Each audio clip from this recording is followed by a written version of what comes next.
Hello दोस्तों, स्वागत है आपका इस स्पार्क कोचिंग सेंटर में। तो गाइस, आज की वीडियो में हम पढ़ने वाले हैं क्लास 11th की पॉलिटिकल साइंस, जिसका चैप्टर नंबर है 4th और चैप्टर का नाम है कार्यपालिका। तो इससे जो पहले हमने पढ़ा था वो पार्ट 1 पढ़ा था, ठीक है, और आज हम पढ़ रहे हैं पार्ट 2। प्लेलिस्ट बना दी गई है 11th क्लास पॉलिटिकल साइंस के नाम से।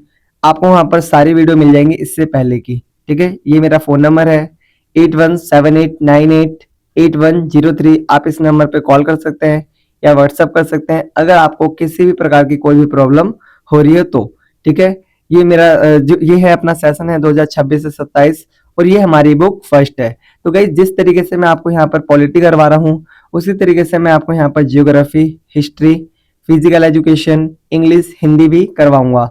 साथ ही साथ गाइज मैं बता दूं, इस चैनल के माध्यम से आपको इंग्लिश स्पोकन कोर्स भी करवाया जा रहा है जो कि 60 डेज का है।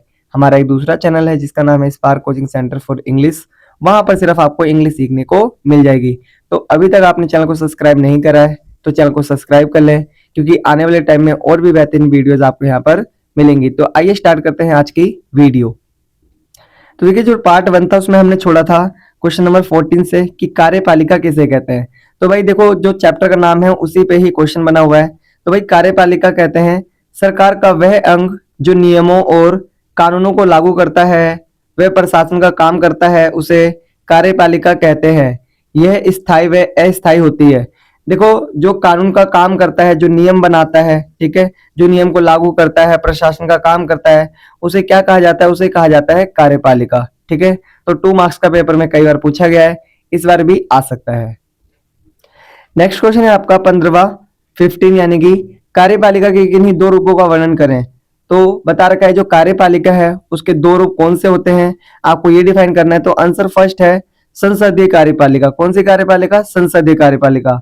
इसमें वास्तविक कार्यपालिका प्रधानमंत्री और मंत्रिपरिषद होती है। मतलब जो संसदीय कार्यपालिका होती है उसमें जो वास्तविक जो असली काम कर रहे होते हैं वो कौन कर रहा होता है? प्रधानमंत्री और उसके मंत्रिपरिषद, ठीक है।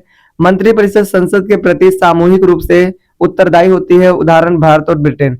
बता रखा है जो मंत्रिपरिषद होता है वो सामूहिक, मतलब सारे जो मंत्री हैं वो किसके प्रति उत्तरदायी होते हैं? संसद के प्रति। मतलब अगर संसद उनसे कोई भी प्रश्न पूछेगा तो उसका उनको उत्तर देना ही पड़ेगा, ठीक है। तो ये कौन कौन से देश में है जो संसदीय कार्यपालिका किस देश में है? तो ये है भारत और ब्रिटेन में, ठीक है। कई बार पेपर में 1 नंबर का क्वेश्चन आता है कि जो संसदीय कार्यपालिका है वो किन देशों में है। तो वहां पर अगर नाम ऐसा दिख जाए तो आप इनमें से कोई सा भी नाम टिक कर सकते हैं, चाहे भारत चाहे ब्रिटेन, ठीक है। नेक्स्ट है आपका राष्ट्रपति कार्यपालिका, ठीक है।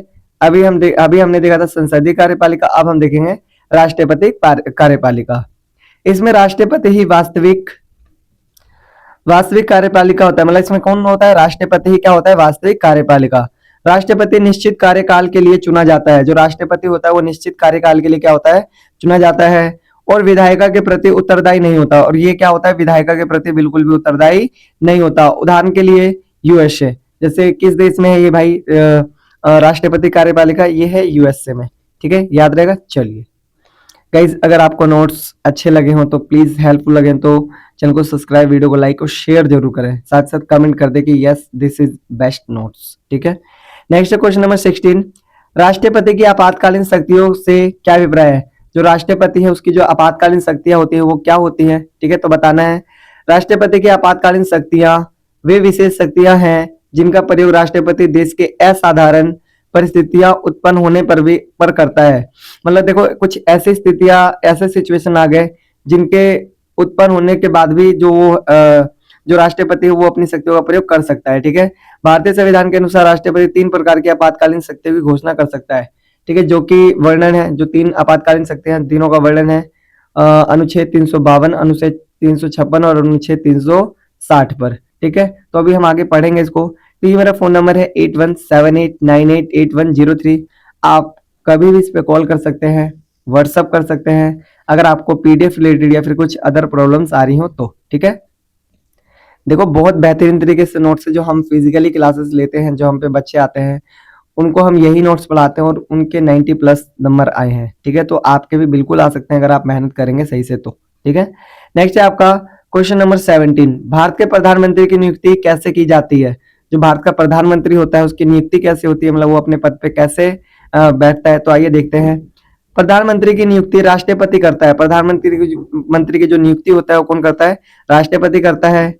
राष्ट्रपति द्वारा उसी व्यक्ति को प्रधानमंत्री नियुक्त किया जाता है जो लोकसभा में बहुमत प्राप्त दल का नेता होता है। देखो, राष्ट्रपति उसी व्यक्ति को प्रधानमंत्री बना सकता है या चुनता है जो कहीं ना कहीं जो लोकसभा है उसके बहुमत प्राप्त दल का नेता होता है, ठीक है, मुख्य व्यक्ति होता है।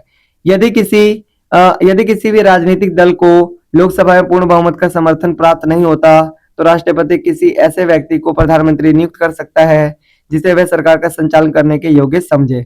देखो, अगर इनकेस कभी कभार क्या होता है कि जो समर्थन होता है किसी पार्टी को नहीं मिलता, तो ऐसे में क्या कर सकता है, जो राष्ट्रपति है वो किसी ऐसे व्यक्ति को नियुक्त कर सकता है जो राष्ट्रपति को लगता है कि ये कहीं ना कहीं जो देश के लिए प्रधानमंत्री के रूप में योग्य है और ये बन सकता है, ठीक है। तो समझ में आ गया। चलिए आगे देखिए, क्वेश्चन है 18, भारत में प्रधानमंत्री पद के लिए क्या योग्यता होनी चाहिए? अगर कोई व्यक्ति भारत का प्रधानमंत्री बनना चाहता है तो उसकी योग्यता क्या होनी चाहिए, उसकी उम्र क्या होनी चाहिए, ये सारी चीजें हम यहाँ पर जानेंगे। तो नेक्स्ट आंसर दिखा रखा है, भारत में प्रधानमंत्री पद के लिए निम्नलिखित योग्यताएं होनी चाहिए।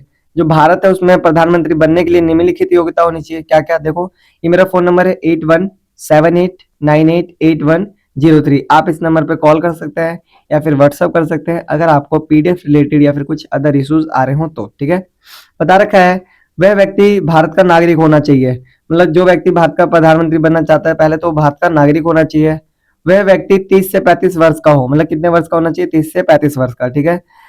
तीसरा दिखा रखा है बहुमत का समर्थन प्राप्त होना चाहिए। बहुमत का क्या होना चाहिए? समर्थन उसको प्राप्त होना चाहिए।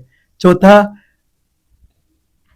यदि प्रधानमंत्री बनने के समय वह संसद का सदस्य न हो तो उसे 6 महीने के भीतर संसद के सदस्य के रूप में निर्वाचित होना पड़ेगा। तो देखो, बता रखा है कि अगर कोई व्यक्ति है वो प्रधानमंत्री बनने के समय वो संसद का सदस्य ना हो तो उसको 6 महीने के भीतर ही क्या करना पड़ेगा? संसद के सदस्य के रूप में निर्वाचित होना पड़ेगा, ठीक है। तो ये कुछ मानदंड दिखाए गए हैं जिनके द्वारा आप कहीं ना कहीं भारत के प्रधानमंत्री बन सकते हैं। आगे दिखा रहा है क्वेश्चन नंबर 19, संसदीय प्रणाली की विशेषता बताइए। जो संसदीय प्रणाली है उसकी विशेषता बतानी है। बहुत इंपॉर्टेंट क्वेश्चन है, पेपर में कई बार पूछा गया है, ठीक है। तो अच्छे से पढ़ के जाइएगा। आंसर दिखा रखा है, संसदीय प्रणाली की विशेषता निम्नलिखित है। जो संसदीय प्रणाली है उसकी विशेषता क्या है? निम्नलिखित है। पहला, संसदीय व्यवस्था में प्रधानमंत्री सरकार का प्रमुख होता है। जो संसदीय व्यवस्था होती है उसमें जो प्रधानमंत्री होता है वो क्या होता है? सरकार का प्रमुख होता है। मतलब जो मुख्य व्यक्ति होता है, जो कार्यकारी व्यक्ति होता है वो होता है प्रधानमंत्री, ठीक है। आगे, इसमें देश का प्रधान राजा या राष्ट्रपति होता है। मतलब इसमें देश का प्रधान होता है वो कौन होता है? या तो राजा होगा या फिर राष्ट्रपति। अगर राष्ट्रपति नहीं होगा तो राजा होगा, अगर राजा नहीं होगा तो राष्ट्रपति होगा, ठीक है। नेक्स्ट दिखा रखा है तीसरा, इसमें राजा या राष्ट्रपति नाम मात्र का मुखिया होता है। मतलब कि जो संसदीय प्रणाली होती है इसमें क्या होता है? जो राजा होता है चाहे राष्ट्रपति हो, नाम मात्र का, बस कि हाँ कोई व्यक्ति है, ठीक है, नाम मात्र का। आगे दिखा रखा है चौथा, इसमें वास्तविक शक्तियां प्रधानमंत्री के पास होती है। मतलब राष्ट्रपति सचमुच नाम मात्र का होता है। क्यों? क्योंकि जो वास्तविक शक्तियां होती है किसके पास होती है? प्रधानमंत्री के पास, ठीक है। नेक्स्ट है, प्रधानमंत्री लोकसभा में बहुमत दल का नेता होता है। जो प्रधानमंत्री होता है वो क्या होता है? बहुमत दल का नेता होता है। नेक्स्ट है, यह व्यवस्था भारत में अपनाई गई है। जो ये वाली व्यवस्था है, संसदीय प्रणाली वाली व्यवस्था, ये कहां पर अपनाई गई है? भारत में, ठीक है, याद रहेगा। चलिए, ये आपका 4 या 6 मार्क्स का आ सकता है। आगे हम पढ़ेंगे क्वेश्चन नंबर 20, 20वां क्वेश्चन, राजनीतिक कार्यपालिका और स्थायी कार्यपालिका में अंतर स्पष्ट कीजिए। जो राजनीतिक कार्यपालिका होती है और जो स्थायी कार्यपालिका होती है, हम कह सकते हैं अस्थायी और स्थायी कार्यपालिका, ठीक है। तो इन दोनों में डिफरेंस बताना है। दोनों में अंतर निम्नलिखित है। दोनों में जो अंतर है वो नीचे दिए गए हैं। नेक्स्ट बता रखा है राजनीतिक कार्यपालिका और स्थायी कार्यपालिका, हम इसे अस्थायी कार्यपालिका भी कह सकते हैं। तो देखो, राजनीतिक कार्यपालिका में इसमें प्रधानमंत्री, मुख्यमंत्री और मंत्री शामिल होते हैं। इसमें कौन कौन आता है? प्रधानमंत्री आता है, मुख्यमंत्री आता है और मंत्री शामिल होते हैं। इसमें आईएएस, आईपीएस तथा अन्य सरकारी अधिकारी शामिल होते हैं। मतलब एक में प्रधानमंत्री, मुख्यमंत्री होते हैं और एक में होते हैं आईएएस, आईपीएस और सरकारी कर्मचारी, ठीक है। नेक्स्ट है आपका दूसरा पॉइंट है, इनका चयन चुनाव के माध्यम से होता है। जो भाई अस्थायी कार्यपालिका होती है, राजनीतिक कार्यपालिका होती है, उसका जो चयन होता है, जो उसको चुनते हैं वो कैसे चुनते हैं? वो चुनते हैं चुनाव के द्वारा, ठीक है। लेकिन जो स्थायी वाले हैं इनकी नियुक्ति प्रतियोगी परीक्षाओं के माध्यम से होती है। इनकी नियुक्ति कैसे होती है? प्रतियोगिता जो होती है ना परीक्षाएं, उसके बेस पे होती है। जैसे अभी आपने देखा होगा जो नीट का पेपर लीक हुआ, ये सब, तो ऐसे इनकी जो सरकारी नियुक्ति होती है, ठीक है। तो जंतर मंतर में लोगों ने उसके खिलाफ धरना प्रदर्शन करा और धरना प्रदर्शन के दौरान लोगों को पीटा गया, छात्रों को पीटा गया, ठीक है। तो ये हमारे देश की क्रूरता हो गई है। जो सरकार है वो एकदम तानाशाही हो चुकी है, ठीक है। ये कहीं ना कहीं लोकतंत्र के लिए पूरी पूरी तरीके से खतरा है। आगे देखिए तीसरा पॉइंट है, इनका कार्यकाल निश्चित नहीं होता और सरकार बदलने पर ये बदल सकते हैं। देखो जो नेता होते हैं, नेता लोग होते हैं, जो राजनीतिक पार्टी होती है, जो राजनीतिक दल होते हैं, जो राजनीतिक कार्यपालिका होती है, अस्थायी कार्यपालिका होती है, इनका कोई निश्चित समय नहीं होता कि भाई ये 5 साल तक रुकेंगे, 10 साल तक, 6 साल तक या 60 साल तक, ठीक है। इनका कोई निश्चित समय नहीं होता, ठीक है। आगे इनका कार्यकाल सेवा नियमों के अनुसार निश्चित होता है और सरकार बदलने पर ये बने रहते हैं। मतलब जो ये जो स्थायी कार्यपालिका है ना, ये भाई नियमों के अनुसार चलते तो ये स्थायी रूप से बने रहते हैं। अगर नियमों का पालन नहीं करते तो इनको हटाया जाता है, ठीक है। तो कहीं ना कहीं ये क्या रहते हैं, परमानेंट रहते हैं, ठीक है। नेक्स्ट दिखा रखा है question number sorry fourth point दिखा रखा है, ये नीतियां और निर्णय बनाते हैं। ये क्या करते हैं भाई, जो राजनीतिक कार्यपालिका होते हैं ये नीतियां और निर्णय बनाते हैं, ठीक है। और दिखा रखा है स्थायी कार्यपालिका, ये नीतियों और निर्णयों को लागू करते हैं तथा प्रशासन चलाते हैं। और ये क्या करते हैं भाई, कहीं ना कहीं उनको लागू करते हैं, जो नीतियां बनी हुई है और प्रशासन का कार्य करते हैं, ठीक है। नेक्स्ट क्वेश्चन है अपना, नेक्स्ट क्वेश्चन है 21, ठीक है। अध्यक्षात्मक व्यवस्था की विशेषता बताइए। जो अध्यक्षात्मक विशेषता होती है उसकी हमें क्या बतानी है, व्यवस्था होती है उसकी हमें विशेषता बतानी, ठीक है। आंसर दिखा रखा है, अध्यक्षात्मक व्यवस्था की विशेषता निम्नलिखित है, ठीक है। तो पहला दिखा रखा है, इसमें राष्ट्रपति राज्य और सरकार दोनों का प्रधान होता है। जो राष्ट्रपति होता है भाई वो क्या होता है, वो राज्य का भी प्रधान होता है और सरकार का भी प्रधान होता है, मतलब दोनों का क्या होता है, प्रधान होता है, ठीक है।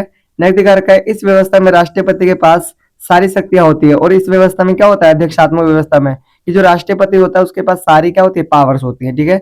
नेक्स्ट दिखा रखा है थर्ड, राष्ट्रपति जनता द्वारा प्रत्यक्ष रूप से चुना जाता है। जो राष्ट्रपति होता है वो कैसे चुना जाता है, जनता के द्वारा प्रत्यक्ष रूप से। तो भाई जो इसके बाकी के आंसर है वो मिलेंगे आपको पार्ट 2 में, सॉरी पार्ट 3 में। और ये मेरा फोन नंबर है 8178988103।